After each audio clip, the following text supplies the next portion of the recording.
Podcastera MX presenta. Hola, ¿cómo están? Estamos en la Feria Internacional del Libro de Guadalajara, que es una feria pues muy importante, y hoy en particular, hoy que estamos grabando, está súper llena de gente porque es justo el día en que empieza a venir toda la gente. Y yo me acuerdo cuando veo a los chicos adolescentes, a los niños caminar felices por los pasillos, me acuerdo de mi propia infancia aquí. Entonces, bueno, respiro y camino más tranquila, acordándome de lo padrísimo que me la pasaba también, como seguramente se la pasan ellos. Y bueno, hoy estamos podcasteando Las Hertzianas con Mitzi Pineda, que es periodista, productora de podcast también. Hola, Mitzi. Hola, Angie, ¿cómo estás? Bien. Y con Salvador Martínez, que es productor, diseñador sonoro. Hola, Salva. Hola, Angie. Hoy queremos conversar sobre la industria del podcast. La verdad es que este título que pusimos de Podcasteando las Hertzianas tiene que ver con esto que hemos escuchado mucho de, bueno, la radio o el podcast, o por qué es mejor el podcast o por qué es mejor la radio, o sí, llegó el podcast pero nunca va a morir la radio.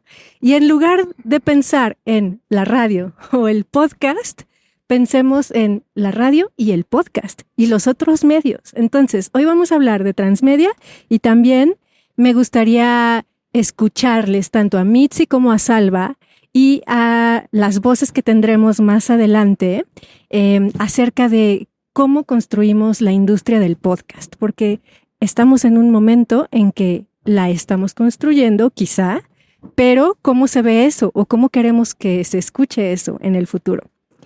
Antes de entrar al tema, me gustaría agradecer a Elena Bazán y Álvaro Ortiz de Audiolibre que nos invitaron a la cabina de Hachette aquí en la Feria del Libro, y pues comencemos a podcastear Las Hertzianas. Mitzi, Salva, ¿con qué quieren arrancar? Pero antes de eso, esperen, déjenme decir que vamos a escuchar más adelante a Javier Celaya, a Rubén Galgo y a Federico Martín Rusconi para ver qué idea tienen ellos de la construcción de la industria. Mitzi, ¿cómo estás? Muy bien, Angie, muy contenta de estar acá. Como decías, esa cosa que se despierta de la memoria de la infancia, de estar en la fila, en el momento donde están todas las escuelas llegando a dar ese tour. Que además estamos en una cabina que tiene una mirada hacia afuera y viceversa, entonces podemos ver aquí toda la gente que pasando y con suerte algunos adolescentes, infancias que miren para adentro y les interese lo que pasa dentro de una cabina de audio, ¿no? Entonces, ojalá crucemos los dedos. Y pues siempre es muy alegre estar en la FIL, es muy lindo estar en la FIL, y hablando este año en específico creo que ha habido un cruce interesante con el audio y un cruce interesante con el podcast que ya viene desde hace muchos años en la Feria Internacional del Libro de Guadalajara. Yo recuerdo hace ya varios años, antes de que fuera yo profesional, que había en la división de los stands, digamos, de toda la feria y del área internacional, en ese pasillito de descanso, en los pilares había audiolibros disponibles, ¿no? Entonces, como en estas antiguas tiendas de música, donde tú llegabas, te ponías unos audífonos y empezabas a escuchar los discos que estaban promocionando en ese momento, tú podías escuchar audiolibros que ya se empezaban a vender, pero en formato de CD, ¿no? Entonces estaban ahí las maquinitas, llegabas, te ponías los audífonos y podías escuchar fragmentitos de libros leídos en la voz de sus autores, con suerte, ¿no? ¿Qué año? Uy, eso habrá sido 2000... En los 2000, ¿no? No tan 2000, pero habrá sido 2010 por ahí, ¿no? O sea, como, pues no, imagínense, CDs, ¿no? Y este año a mí me parece muy lindo que, por ejemplo, uno de los eventos que ha tenido el pabellón del país invitado de honor es una grabación en vivo de podcast, ¿no? De Punzadas Sonoras, que es además un podcast que yo amo con todo mi corazón. Yo soy muy fan desde hace un tiempo, y cuando supe que venía yo dije de que, ¿qué? Qué gran idea, qué gran noticia. Es la primera vez que graban ese podcast fuera de España, que es donde lo graban normalmente. Y pues ha sido un placer como ver ese cruce, ¿no? Y también justamente con Elena Bazán, en todas estas presentaciones de audio libre, como esa fusión que se va haciendo, no solo con los medios, como dices, transmedia aquí, radio, podcast, sino literatura, podcast, radio, medios. Ya habíamos visto otros medios aquí en la feria, ¿no? Y en otras ferias, y en ese cruce con la literatura y la escritura y otras disciplinas u otros medios. Pero esta es la primera vez que lo vemos como tan presente al podcast en la FIL de Guadalajara, ¿no? Y eso me da, o sea, me causa mucha ilusión y me genera también mucha confianza de esto que dices, ¿no? De un medio en crecimiento. Entonces, yo empezaría con eso, como con mucho optimismo de compartir eso que estamos viendo este año. Eso. Y hay una gran distancia entre ese momento de los audiolibros con audífonos a lo que el audiolibro es hoy. Y justo hubo un primer foro de audiolibros aquí en la Feria Internacional del Libro. ¿Tú cómo vives la feria con respecto al audio, a los podcasts, Salvador? Es muy destacable la aparición del foro Audiofil y no sé si una aparición, pero y toda una organización detrás y todo lo demás, pero había sucedido que ya había stands de audiolibros acá en la FIL y listenings stations y de pronto salieron y ahora volvió con todo y sigue, ¿no? El próximo año anunciaba Javier Celaya que viene con más tiempo, con más espacios, va a haber talleres y eso es muy relevante. Yo quisiera pasar como en los talking points, como muy rápido, una vieja discusión de si el podcast y la radio, y si uno va a sustituir al otro y nos acordamos de la canción de Video Kill de Radio Stars y bla, bla, bla. Y bueno, solo quisiera destacar uno de los ejemplos que a mí me parece bastante interesante, que es cómo Prisa incorpora todo este departamento desde hace ya varios años. En su propia organización pone todo el estudio de Podium Podcast. Y solamente por destacar su visión y que acá de este lado en Latinoamérica queremos que eso pase. Todavía hay mucha división entre gente que hace radio y la gente que hace podcast, ¿no? Sí, es decir, que nos escuchemos. Yo creo que empieza por ahí. Tengo algunos conocidos, a algunos amigos de radio que pocos escuchan podcast. No es necesario, pero si nos escuchamos entre todos, por ahí puede crecer la creatividad y la semilla para hacer estos cruces. Salva, ahí me gustaría como agregar, subiéndome en esto que estás diciendo, que de repente yo creo que pasan muchas cosas, ¿no? De repente hay confusión porque es como, sí, un medio va a sustituir al otro, pero al mismo tiempo hablamos de cosas bien diferentes en el mismo lugar, como por ejemplo ahorita estamos hablando de audiolibros y podcast, que tampoco es que sean la misma cosa. No. Y entonces estamos como, de repente hacemos muchas ideas y tenemos muchos deseos, pero creo que hay que tener cierta claridad de cómo esas cosas pueden suceder, ¿no? De cómo incluso escucharnos entre un medio y otro puede suceder. Entonces yo creo que de repente y por varios años la pregunta ha sido, por ejemplo, cuando los medios digitales sí iba a desaparecer el periódico, ¿no? Luego cuando YouTube sí iba a desaparecer la televisión y luego los podcasts y la radio. Y yo creo que la pregunta tiene que ir más cómo colaboran los medios, ¿no? O sea, 100%. Y en este momento, a pesar de que tenemos un gran ejemplo de cómo la radio y el podcast colaboran, con NPR, por ejemplo, Claro. no nos estamos haciendo esa pregunta ahora, ¿no? O sea, de repente ahora estaciones de radio están intentando hacer podcast sin conocer el medio, pensando que es una traducción de un medio a otro. Y yo creo que más bien la cosa son medios e industrias distintas, ¿no? O sea, cómo empezar a entablar conversaciones entre profesionales para poder hacer esfuerzos mediáticos o transmedia que Justo. no sean como pasar de un lugar a otro, ¿no? Justo. Entonces, y creo que poco a poco Sí. se ha ido dando esa apertura porque también, o sea, las productoras, productores, las personas profesionales del radio son personas brillantes, ¿no? Y que tiene sentido que estén concentradas haciendo radio. Entonces, yo pienso personalmente que no hay necesariamente que pedirle a las personas que hacen radio que hagan podcast o viceversa, ¿no? Aunque sí son muy hermanitos y yo sé que nos gusta mucho a las personas que hacemos podcast hacer radio y viceversa, o sea, Sí. se da, pero también creo que hay mucho valor en decir, ok, somos medios que se pueden colaborar, Ujú. que yo sé que a una radiodifusora le puede interesar dominar también el medio dominar en cuanto a dominar el lenguaje, digamos, del podcast. Y entonces vayamos a hacer con esos profesionales este link, y por el otro lado, a los profesionales del podcast les interesa mucho los recursos y la capacidad que tiene la radio, ¿no? Incluso la difusión que tiene la radio, porque un podcast que se transmite por radio sigue siendo un podcast, ¿no? Claro. Entonces, como que cuál es esa posibilidad ya más de conversación de profesionales, ¿no? Para poder lograr esas alianzas. O sea, que yo creo que más que un medio intentando hacer lo otro o tomando cosas del otro, es como ya está, como hay mucha gente haciendo cosas, ¿no?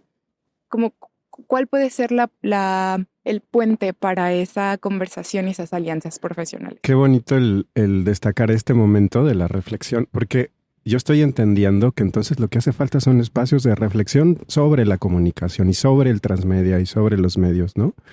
Y esperemos que justamente este podcast o este episodio especial, porque no es un podcast, es un episodio especial, sume a esto, ¿no?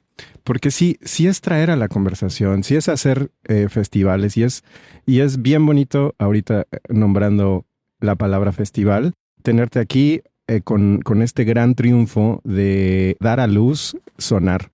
Justo. Sí, platícanos cómo te fue en la gestión, porque esto nos va a hacer el puente para pasar ahora que queremos como industria de los podcasts, cómo ir sumando. ¿Cómo fue la gestación y el parto de Sonar? Y yo quiero decir solo algo, que justo lo que decías cuando nos hacemos estas preguntas de qué hay más allá del formato o del medio podcast, del medio radio, del medio el que sea, y lo que hay más allá es el sonido, el diseño sonoro, son las historias, la convivencia alrededor de las historias y el aprendizaje humano, pues creo que los medios pasan a tener como un lugarcito más abajo y podemos llevar esa creatividad al formato que más nos guste o al medio que más nos guste. Mitzi, sí, cuéntanos todo sobre Sonar. Bueno, Sonar, primero que nada, es un festival que intenta ser fue el primer festival dedicado específicamente al podcast y la narración sonora independiente en español, en México, claro. Y esta es una idea y una iniciativa que tiene mucho más que ver con encontrarnos, ¿no? Que es justamente del lugar donde venimos, donde viene saliendo esta conversación, porque si algo hemos aprendido en la producción de podcast, es que para todo hay un perfil, ¿no? O sea, tanto hablando de la audiencia, sí, pero para la creación. El podcast para mí es el medio donde hay muchas personas creativas intentando realizar la misma idea. Y tener la misma idea en dos cabezas es imposible, ¿no? Entonces, necesitas un guionista, necesitas periodistas, necesitas fact-checkers, necesitas productores ejecutivos, necesitas locutores o hosts o presentadores, o necesitas actores, o necesitas músicos, necesitas productores musicales, necesitas mucha gente, ¿no? Digamos en un proyecto muy ambicioso, pero aunque sean proyectos pequeñitos, 2, 3 personas trabajando en un podcast, ¿no? Y hay perfiles para cada cosa. Entonces, esa misma lógica de desarrollar un proyecto de podcast salta al festival, ¿no? O sea, en el mundo de las personas que nos interesa hacer audio o trabajar con el audio o cerca del audio, también hay muchos perfiles. O sea, y creo que dentro de los mismos productores y productoras en México hay muchos perfiles, ¿no? Entonces la idea del festival vino como de esa inquietud de nos encanta estar metidos en nuestros guiones, desarrollando preguntas, montando micros, con suerte hablando frente al micrófono y después trabajando con ese audio, pero a nosotros, a Victoria, a Eric y a mí nos pasó como, bueno, ¿y cuándo esto es un medio, no? ¿Cuándo esto es una escena? O sea, ¿cuándo dejo de ser yo en mi computadora? Y entonces fue como bueno, vamos a encontrarnos. ¿Y dónde se encuentra la gente? En una feria, en un festival, en un encuentro. Entonces... En una fiesta. En una fiesta. ¿Y por qué no un festival con fiesta, no? O sea, la idea es mucho eso, como que las simpatías, las ideas, las el reconocer el trabajo de otras personas, pues sucede mucho desde la celebración, desde pasarla bien, desde conectar con alguien. Entonces, Sonar fue ese intento, ¿no? O sea, Sonar es totalmente ese intento de hacer, ante la pregunta de cómo nos encontramos y cómo hacemos que en México el desarrollo, la producción de audio tenga mayor plataforma, pues es como pues fortaleciendo, ¿no? Entonces, de ahí viene Sonar, de ahí pasó y pues bueno, respondiendo a la pregunta específicamente, necesitamos mucha energía. Necesitamos mucha energía para desarrollar Sonar. Ya no se nos acabó al final. Terminamos. Fue intenso. Fue intenso, pero terminamos contentas y contentos. Fueron 3 días en la ciudad de Jalapa, en Veracruz, en los que ustedes 3, Mitzi, Victoria y Eric, organizaron charlas con muy buen timing, por cierto, algunos talleres, algunas fiestas, algunas sesiones de podcast en vivo, de escuchas, donde justo el podcast se convierte en una performance, va mucho más allá del audio. Por ejemplo, estuvo Laura Ubaté con Juventud Maldito Vacío, que fue maravillosa esa presentación. Y hubo gente de la radio, de la prensa, muchos periodistas culturales y periodistas de política se han ido al podcast también, ¿no? Cuando el periodismo cultural cierra espacios impresos, por ejemplo, hay un iba a decir desbandada, pero creo que no es la palabra, ¿no? Hay un movimiento hacia el podcast también. Y aunque no lo cierren, o sea, también te presenta un medio para que sea un análisis de fondo, para que se quede a demanda. Entonces es un complemento. Justo ese ejemplo en el periodismo me parece muy padre. Y ahí, aprovechando lo que mencionas, Mitzi, el tema es reunirnos, conocernos, intercambiar, creo que vale la pena que escuchemos a Javier Zelaya con lo que nos dijo al respecto de cómo cree que se puede construir la industria en América Latina con toda la experiencia que él tiene desde España, ¿no? La pregunta fue cómo podemos emular lo que se logró con los productores de audio en España, que suceda acá en Latinoamérica. Y es decir, lo que se logró es que es el segundo año, según entiendo, en que creo que el primero fueron 8 millones de euros para la creación de audio y de videojuegos. Y ahora este año son 5 millones de euros. Entonces, ojalá podamos llegar a ese momento en donde encontremos estos apoyos gubernamentales. Entonces va lo que nos dijo y comentamos en un momento este audio.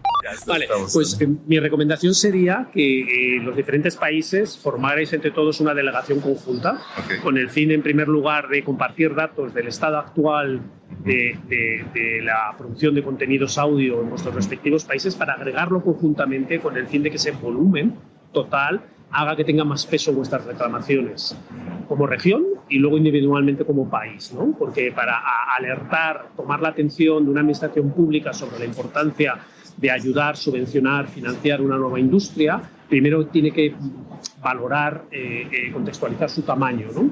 Entonces, se puede hacer de una manera de número de entidades en el país que forman parte de la industria del audio, número de producciones anuales que se hacen, número de personas que trabajan en la industria, número de horas producidas, con el fin de crear un volumen que se vea que tiene una relevancia, que tiene una importancia, ¿no? Y luego, paralelamente a esa información que podéis hacer colectivamente, ver situaciones, casos de apoyo financiero en países a lo mejor europeos o a lo mejor en Norteamérica o en otros países del mundo, donde ya las administraciones públicas se han dado cuenta que a la hora de apoyar esta nueva industria, lo que van a hacer es crecer la economía en total de ese país, porque el audio es transversal. Si vosotros hacéis ese esfuerzo de agregar quiénes sois y la importancia que tenéis y demostráis los ejemplos de otras administraciones públicas que ya están subvencionando directamente, como el caso de España o en el caso del Reino Unido, donde ya hay partidas específicas para la producción de contenidos audio, sean podcasts o audiolibros, la administración pública de vuestros respectivos países lo va a tener más fácil a la hora de seguir esos pasos, porque lo estáis haciendo como una hoja de ruta. Una hoja de ruta. Sí, a mí esto me parece muy interesante y muy deseable, obviamente. Uh-huh. Uno lo ve así con ojitos ¿sí? Le brillan los ojitos así. Pero yo creo que hay que diseccionar esta posibilidad, ¿no? O sea, creo que tiene mucha razón en la idea de, pues, primero hay que hacerse importantes, ¿no? Y hay que hacerse indispensables y hay que dar a conocer el valor y la fortaleza que tiene eso, una escena o una industria para un territorio, para un espacio, para una geografía, para un país, ¿no? Por supuesto, y yo creo mucho en que las cosas tienen que llegar en algún momento a políticas públicas, ¿no? Porque no se puede todo el tiempo estar contracorriente, o sea, y no se puede todo el tiempo. Yo soy una gran creyente de que todo sucede en lo independiente y en lo autónomo, y luego, con suerte, o más suerte, con suerte se hace mainstream o salta al grande, y con más suerte se queda con un nicho bien agarrado, ¿no? Uh-huh. Pero sí creo que en México hay que ver cuál es, o sea, en México y en América Latina hay que ver cuál es nuestra realidad, ¿no? Y nuestra realidad es que cada año se reduce el presupuesto a cultura general. Deja tú el audio, ¿no? Uh-huh. O sea, sí creo que estamos en un camino de volvernos muy visibles y vitales en esa transversalidad del audio, para que en las becas, para empezar, en las que ya existen, se pueda aspirar a un fondo en específico para este tipo de producción, ¿no? Uh-huh. O sea, porque si tú ahorita aplicas a un fondo cultural para desarrollo de proyecto creativo, artístico, periodístico o incluso de festivales, el podcast sigue sin existir. O sea, uh-huh, es una categoría que no existe, ¿no? Exacto. Y el desarrollo de audio no. Y para radio hay poco también. O sea, entonces, o sea, sí es cierto que tenemos que mirar a eso, pero eso no puede ser nuestro fin, ¿no? O sea, porque la realidad es que en un país como México y en un continente como América Latina, las prioridades del desarrollo no tienen que ver con la comunicación, ni con el periodismo, ni con las ciencias sociales humanas o la industria de ellas, ¿no?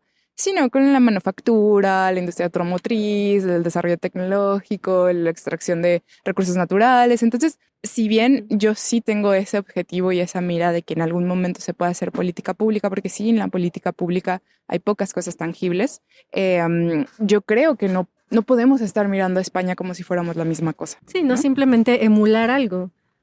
Hay que voltear a ver y hay que conocer esas formas, cómo ha sucedido esas historias. Y hay que voltearnos a ver a nosotros y conocernos bien y Exacto. Saber cuáles son nuestras prioridades y también qué queremos uh-huh. dentro del podcast, quiénes somos, quiénes estamos haciendo esto, conocernos entre nosotros y conocer nuestra realidad. Pero sí es como la humedad, ¿no? De irnos haciendo indispensables, hacer numeralia, cuántos somos freelancers, cuántos productoras hay. Y ahí la inspiración de hacer el circuito iberoamericano de festivales de podcast, que tenemos aquí un audio también de Federico Martín Rusconi, y que también le hicimos esta misma pregunta, porque apuntas algo bien padre, porque siempre estamos de pronto volteando a cómo son los podcasts en Estados Unidos y cómo se comercializan, y vamos hacia allá porque ese es el modelo. Y dices, oye, somos Latinoamérica. Acá los modelos de inscripción de plataformas de paga no funcionan igual. No quiero decir que no funcionan igual. Y ni que en Europa. Entonces, eso hay que tenerlo en cuenta. ¿Cómo somos como latinoamericanos en el consumo de audio? Y más que eso, como dices, ¿qué necesidades tenemos, no? Entender. ¿Qué está pasando uh-huh, ya? O sea, uh-huh. Porque eso con las necesidades y mirarnos a nosotros mismos uh-huh. como región, es que no es que el podcast no exista en México o en Latinoamérica. Uh-huh. Y no es que las audiencias de podcast no existan. Y no es que el consumo no exista. O sea, ya existe. Sí. ¿Cómo está pasando? Sí. ¿Cómo está sucediendo? ¿Y por qué? Uh-huh. ¿No? O sea, no solo verlo, porque pues yo creo que podemos aquí tirar cómo lo hemos visto cada una y cada uno de nosotros, pero la pregunta es ¿por qué? ¿No? O sea, y creo que esas preguntas nos van a ayudar a entender justamente qué de Estados Unidos, uh-huh. qué de España, qué incluso de Argentina, de Colombia o de otros lugares podemos tomar como región, ¿no? O sea, porque la cosa es esa, o sea, si nos empezamos a preguntar por qué en México y en Latinoamérica el podcast se consume de ciertas formas o se consumen ciertos podcasts, podemos también pensar, o sea, podemos pensar como productores, ¿no? Entonces... Uh-huh.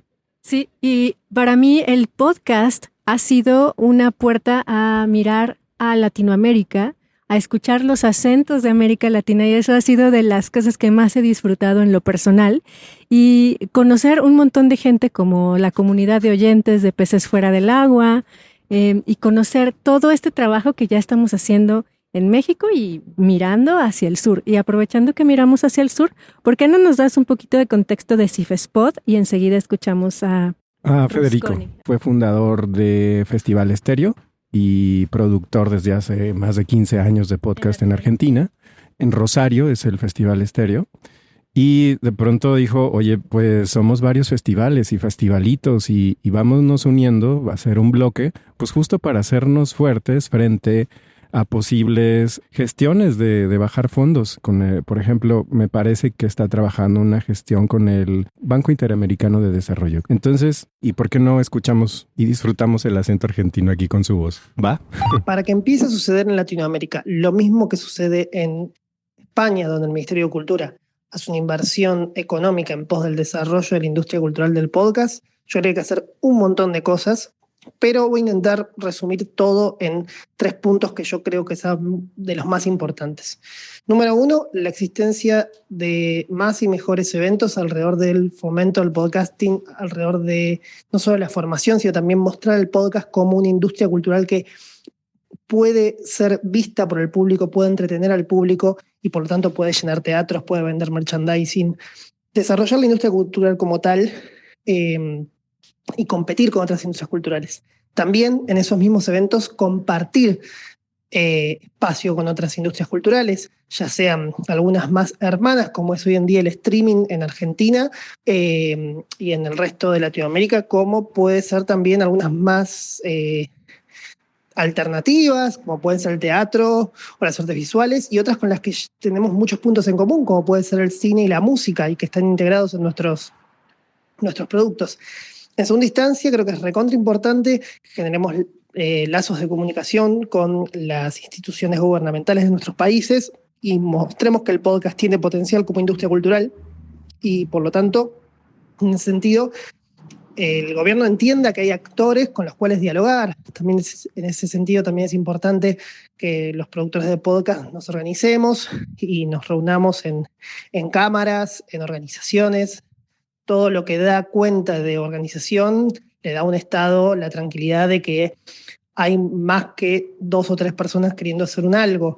En ese sentido, creo que lo que hace el Circuito Iberoamericano de Festivales de Podcast es una iniciativa interesante en ese sentido. Y por último, pero no menos importante, creo que es entender cuál es el lugar que tiene el podcast como industria cultural y de esa manera empezar a articular nuestro trabajo con otras industrias culturales. Yo creo que en esos puntos hay mucho de lo que hay que hacer. Totalmente. O sea, yo soy una persona que de repente como no le encanta, digo, hay perfiles, ¿no? Lo que les decía al inicio, como que a mí la cosa de la relación con gobierno y así no me encanta. Sí. Nunca me ha parecido la cosa más atractiva. Digo, por eso me dediqué al audio, ¿no? Y no a la gestión pública.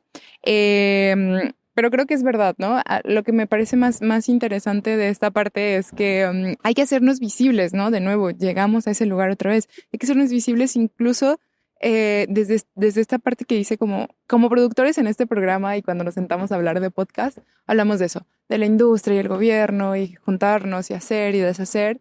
Y tal vez la primera conversación es las audiencias, ¿no? También ¿Cómo nos vamos a hacer vitales para el gobierno si no estamos teniendo una cultura sonora todavía en las audiencias, ¿no? Si de repente estamos pensando todavía cómo ofrecer mejores contenidos, si de repente estamos pensando todavía, o tal vez la prioridad puede ser que el podcast se vuelva deseable, ¿no?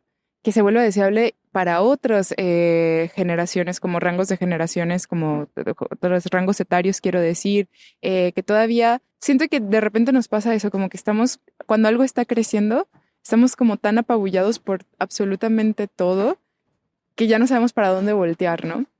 Y entonces a mí me gusta mucho, rescato de este audio, de la respuesta que nos dan, que hay que la gente escuche los podcasts, que las personas escuchen podcasts, que nosotros como productores sigamos escuchando podcasts, que sigamos maravillándonos con lo que es el audio, ya sea en on demand o en la radio, o sea, como que la cultura sonora sea vital en nuestras historias de vida, ¿no? Porque ¿cómo pasa? O sea, a mí me gusta mucho cómo mi abuela, su compañera es la radio, ¿no? Cómo hay gente que recuerda programas, que recuerda locutores de su infancia, de su adolescencia, de cuando vivía no sé dónde, la estación que escuchaba cuando vivía en tal estado, y cómo el podcast también se puede volver vital, ¿no? O sea, cómo puede formar parte de nuestra historia de vida. Y entonces para mí también como que es una cosa que a la par que tenemos todas estas conversaciones de y hay que vender merch, y hay que hacer como personas visibles que puedan tener conversaciones con el gobierno. Bueno, es que todo está unido, porque tampoco vamos a generar una cultura. Me parece excelente, ¿no? Que la audiencia esté en el centro, pero ¿cómo logramos que se vuelva importante, tan importante como otros medios quizá? Creo que también viene desde la cultura, desde la gestión pública, desde todos los niveles, ¿no? Claro, de valoración. Al final todo se comunica. La radio está en el aire, ¿no? O sea, la radio está en el aire y tiene una historia muy particular y tuvo inversiones muy particulares que la hacen ser lo que es todavía, lo que es ahora y lo que seguirá siendo, ¿no? ¿Por qué no nos cuentas, Salva, del premio Aural? Es una herramienta, yo sí la entiendo, para visibilizar las producciones independientes. Y es un premio que nace desde Latinoamérica, que nace desde el CIFESPOD. Justo no para premiar precisamente lo más hermoso y lo mejor producido del mundo, sí con un estándar, sí hay un estándar, claro. Pero más bien es como, te quedaste con el Aural este año, sigue produciendo y que haya un incentivo económico. Pues para que ese productor que le dio al clavo pueda seguir haciendo una segunda temporada o otros episodios más. Ese es el espíritu. Bueno, había una conversación ahí larga de qué es podcast y qué no, y que pues, lo que sea en audio no necesita imagen y esté on demand, lo consideramos tal para cual. Dar como un contexto de lo que ha ocurrido en México en materia de podcast. Creo que también nos falta mencionar PodCon MX, ¿no? Ese primer festival que hubo hace 2 años. Ajá. Pues también esa es una iniciativa de RSS Media y pues tiene un corte, ¿cómo decirlo? No como de podcast independientes y narrativos, que ese es el diferenciador de Sonar. Y bueno, esperamos que este próximo 2025 tengamos la segunda edición. Y bueno, estamos también dentro del circuito iberoamericano de festivales de podcast. Y nada, es invitarlos en cuanto salga la convocatoria, que suban sus proyectos. Sí, estar atentos. Además, en Monterrey hubo un festival también. Tiene tiempo. Es importante como visibilizar todos estos esfuerzos, como comunicarlos, tender puentes, y entre los podcasts también narrativos, conversacionales, hay entrevistas increíbles, hay todos los formatos, ¿no? Y creo que es importante conocer un poco de números y un poco de contexto, un poco de historia, y eso nos lo da muy bien Rubén Galgo. A ver, vamos a escucharlo. Hola, ¿qué tal? Soy Rubén Galgo, promotor de los Podcast Days y fundador de la productora Brand Stoker. Para entender cómo las instituciones españolas han empezado a apoyar e impulsar la industria del audio, entendida como podcast y el audiolibro, hay que irse prácticamente a después de la pandemia. En Europa, después del COVID-19, se estableció un plan denominado Plan de Recuperación, Transformación y Resiliencia, que incluye fondos destinados a la digitalización y a la modernización de las industrias culturales y creativas, ¿no? Esto en España se empezó a articular a través de 2 iniciativas. Por un lado, el Ministerio de Cultura y Deporte y el Ministerio de Economía lanzaron un plan denominado Espacio Audio, destinado a la financiación de pequeñas empresas y profesionales independientes de la industria del podcast y el audiolibro, con un monto total de 160 millones de euros de créditos blandos que deben ser entregados antes de 2026. Y luego, por otro lado, de manera paralela, el Ministerio de Cultura estuvo estableciendo ya una serie de ayudas a las que ya se acogieron otras industrias culturales, como por ejemplo el videojuego, que en el año 2022 hicieron una convocatoria que incluyeron al podcast sin mencionarlo como tal. Es verdad que luego un poco la industria empezamos un poco a reivindicar la presencia del podcast como tal en el encabezado de estas ayudas, y ya en 2023, en la convocatoria de 2023-24, ya se incluyó como tal al podcast. Estas ayudas, originalmente la primera convocatoria fueron de 8 millones de euros, la siguiente convocatoria fueron también de 8 y estas últimas que se acaban de anunciar ahora para 2025 son de 5 millones de euros. A estas ayudas acceden principalmente pequeñas empresas y profesionales independientes, y el máximo que pueden obtener de estas ayudas por proyecto es de 80.000 euros. Es verdad que luego las empresas más grandes, los medios de comunicación o incluso plataformas tienen otro tipo de ayudas que históricamente han estado accediendo a ellas, que son, por ejemplo, los fondos del programa Europa Creativa, que tienen un presupuesto de 2.440 millones de euros entre 2021 y 2027. Aunque, como digo, el punto de inflexión ha sido clarísimamente las ayudas a las pymes y profesionales independientes, porque además no hay que olvidar que estas ayudas tienen que ver con el fomento del desarrollo y la sostenibilidad y las competencias del sector del audio dentro de un marco cultural, digital y económico, ¿no? Entonces aquí no se trata tanto de unas ayudas directas a la producción de contenidos, sino al impulso de proyectos e iniciativas de podcast y audiolibros que promocionen la diversidad lingüística, el impulso al empleo y la formación y al acceso a mercados internacionales, siempre, ojo, siempre dentro de un marco cultural, digital y económico. Como que hay perfiles, ¿cierto? ¿No? O sea, hasta de oyentes, de seres humanos. O sea, hay quienes nos gusta la presencialidad, la grilla, la gestión pública y otros que no. O sea, que también, y hasta habemos los que tenemos doble perfil. También me gusta estar en la cueva, haciendo el diseño o escribiendo en la intimidad. Pero, a ver, si quisieras contestar una pregunta que no me han hecho, ¿qué he experimentado yo en mi vida con el podcast y el audio? Es unión latinoamericana. A mí me ha encantado en conocer gente que le gusta el audio, que la producción, el diseño sonoro y que haya un espíritu de hermandad es lo que más he disfrutado. Es muy noble, la verdad es lo que yo digo siempre como las personas en el podcast. Modestia aparte, me gustaría incluirme en ese grupo y en esa definición. Creo que somos personas como muy generosas, o sea, es como porque tenemos ganas de hacer audio. Entonces, y una vez Victoria, justamente, que es la fundadora del Festival Sonar, me dijo, es que la única forma de colaborar es pidiendo ayuda, ¿no? Es la única forma real que existe de colaborar y de hacer conexiones, pidiendo ayuda. Ahí es donde te encuentras como con otras personas y empiezas a trabajar y todo eso, pero de repente las conversaciones son padres y lo que tú quieras, las fiestas también, pero hasta el momento en el que tú dices, oye, quiero hacer esto y necesito esto, o no sé cómo hacer esto, o yo sé que tú puedes hacer esto, hasta ese momento hay una colaboración, ¿no? The power of vulnerability. Exactamente, entonces es súper valioso.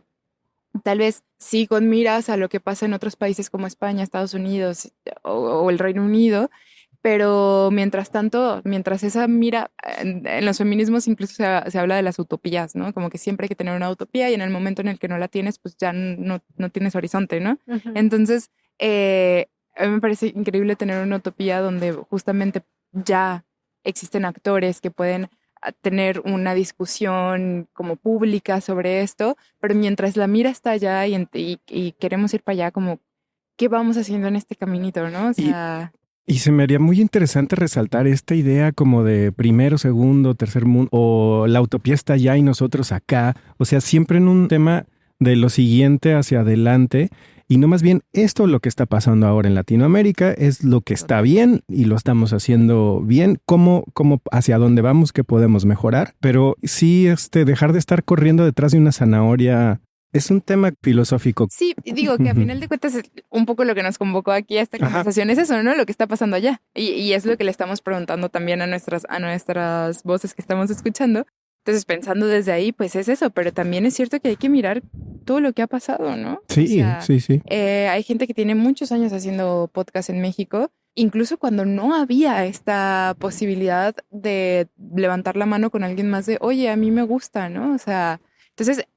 En los últimos, bien decía, no sé si, no recuerdo quién fue, no sé si fue Galgo o quién fue, que la pandemia, post-pandemia, de diferentes formas, también aquí en Latinoamérica tuvo un impulso para el desarrollo del podcast, ¿no? Y hay un podcast, una producción de podcast antes de la pandemia y después de la pandemia, incluso en México, incluso en Latinoamérica, ¿no? Entonces, este encontrarse y este poder identificar a personas de, oye, a mí también me gusta, también es nuevo. Entonces, hay que mirar eso. Hay que mirar que no solo hemos hecho buenos podcasts y que no solo estamos empezando las discusiones sobre el audio y no solo estamos creando y agrandando audiencias y no solo estamos intentando, sino que nos hemos encontrado entre nosotros mismos como creadores, ¿no? Y también Exacto. eso es, o sea, es un caminón, ¿no? O sea, y sí, hay todavía utopías y tenemos que tenerlas, pero de nuevo, ¿cuál ha sido nuestro camino? ¿Cuáles son nuestras condiciones? ¿Y por qué se han dado así?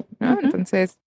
Sí, yo rescato lo que dice Galgo de el apoyo a las pymes, maravilloso, ojalá podamos llegar a eso. Y mientras tanto, y creo que podremos encaminarnos hacia allá, con este espíritu de generosidad que solo veo en el podcast. Yo estudié artes audiovisuales, conozco un poquito del mundo del cine, es decir, hay otras industrias que me queda claro que no tienen el espíritu de colaboración que tiene el podcast, o al menos yo no lo he encontrado. Y eso me parece súper rescatable, hermoso. Creo que con eso podemos construir mucho. El espíritu de productoras de podcast en Latinoamérica hoy. Esperemos mantenerlo y que siga siendo así. O sea, que no llegue este nivel de free enemy a contaminar, pero eso depende de cada quien de nosotros, ¿no? Totalmente. Que había una frase hace mucho tiempo en el mundo del podcast que decía como, miren, hagamos las audiencias y luego nos las peleamos, ¿no? Exacto. Entonces, Y seguimos. sí, exactamente. Entonces, o sea, para mí, yo recuerdo cuando escuché eso por primera vez que yo ni entendía cosas de las audiencias ni nada, pero dije, bueno, claro, o sea, primero construimos algo y luego vemos qué podemos hacer con esto, Luego ¿no? nos repartimos el pastel, primero hay que cocinarlo. Y ya ni hablar de repartir pasteles, ¿no? O sea, porque también, y es que son muchas lógicas, es lo que decía, como de que entran un montón de temas diversos cuando intentamos hablar de un solo tema, ¿no? Que es el podcast, y hay un montón de cosas, y ahí es como, incluso hay podcasts que buscan un profit, ¿no? Y otros que no, ¿no? Entonces, Sí. Incluso entra esa conversación de, bueno, ¿y cuál pastel, no? O sea, ¿a qué nos referimos con el pastel en el podcast? O sea, Qué importante cuestionar las lógicas. O sea, es cuestionar las estructuras de pensamiento. Eso nos lleva a otros puertos y pueden ser diferentes y ya con eso está más bueno. Pero está bien padre que, eso sí, en el podcast, como en cualquier lugar, la diversidad es la riqueza, ¿no? Uh-huh. Y si entendemos que como en el podcast y como en el cine y como en cualquier lugar hay un espacio para una diversidad de proyectos, para una diversidad de perfiles, de productores, de casas productoras, de medios. Incluso yo no soy una persona que esté nada peleada con el podcast comercial, ¿no? O sea, yo creo que es necesario en el sistema en el que funcionan los medios, ¿no? O sea, y a mí me encanta lo independiente y lo autónomo, pero yo jamás voy a estar peleada con lo comercial, al contrario, yo trabajo para comercial, ¿no? Y entonces como que para mí la diversidad es riqueza, aquí como en cualquier lugar. Entonces, tal vez hablar de podcast sigue siendo muy enredoso porque todavía tenemos todo por hablar, como que siento que no hemos tenido tan pocos espacios para hablar de esto que... Es como cuando te preguntan por primera vez cómo estás, ¿no? O sea, cuando vas a la psicóloga y te dicen tu primera sesión, bueno, ¿y tú por qué vienes? Y te sueltas llorando, ¿no? Ajá, o contestas bien y bueno. Pero ya te pasaron 20,000 cosas detrás. Bueno, pues ha sido un placer conversar con Mitzi Pineda y con Salvador Martínez en este espacio de la Feria Internacional del Libro de Guadalajara. Yo me quedo con la idea de mirarnos y de seguirnos escuchando y de seguir compartiendo con América Latina. ¿Con qué cerrarían ustedes? Me sumo a tu idea, Angie. O sea, yo a eso me sumo, a pensar que necesitamos escucharnos y necesitamos valorar la escucha para ser capaces de transmitir ese valor, ¿no? Por 3. Muy bien. Gracias. Gracias. Gracias. Oye, qué padre, me encanta que la gente va pasando. Y así de que puedo saludar. Y eso que no nos están escuchando. Happy New Year. Happy New Year. I wanna say Happy New Year. I wanna wish you Happy New Year. Podcastera MX presentó.